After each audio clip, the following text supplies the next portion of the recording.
Comment évoluent les micro-projets que l'ambassade d'Allemagne a lancés pour cette année 2015? Beaucoup sont presque achevés. Il y en a un qui l'est déjà, c'est l'école primaire de Bouléré dans la préfecture de Mali. Une initiative pour encourager la scolarisation des enfants. Makale Souma.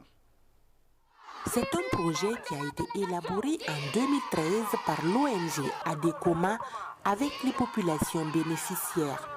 C'est en 2014 qu'il a été cofinancé par l'ambassade d'Allemagne à près de 90 millions de francs guinéens et par les populations à hauteur de 81 millions.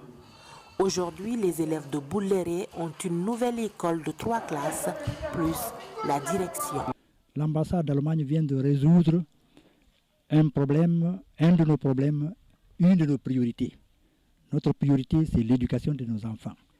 Car instruire et éduquer un enfant, c'est préparer l'avenir du pays. Donc, dans cette ligne de mire, nous sommes très satisfaits de l'intervention, de l'appui de l'ambassade d'Allemagne. D'un simple hangar en 1974 à un bâtiment de 2 salles en banco en 1980, les enfants de Bouléré pourront très bientôt étudier dans cette nouvelle école en ciment obtenue grâce à l'ambassade d'Allemagne qui œuvre pour l'éducation des enfants. On voit tout cet enthousiasme, c'est vraiment émouvant de voir la motivation des enfants à apprendre dans la vie.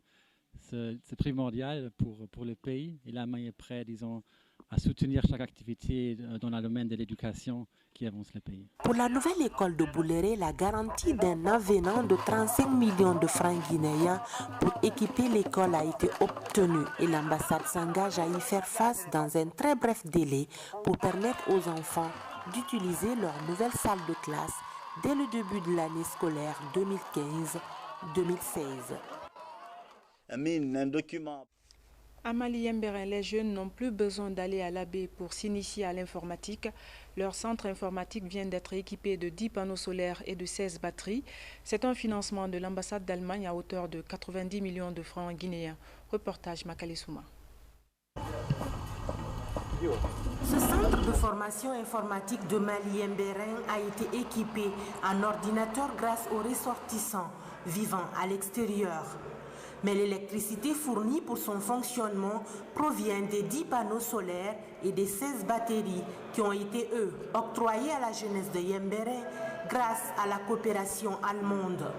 Ils ont coûté 90 millions de francs guinéens et permettent au centre de fonctionner 24 heures sur 24. Nous avons monté le projet, maintenant nous avons eu le financement à travers le gouvernement allemand, l'ambassade allemande.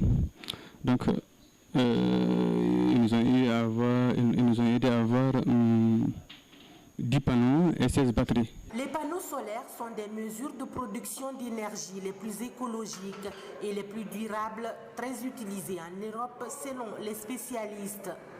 La Guinée, qui est un pays très chaud, devrait en faire autant pour que ces énergies renouvelables soient une priorité pour régler le problème d'électricité. L'Allemagne produit à peu près 10% de la consommation électrique à partir des panneaux solaires.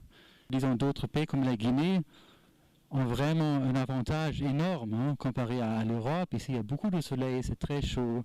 Donc, c'est facile, disons, de produire de l'énergie renouvelable.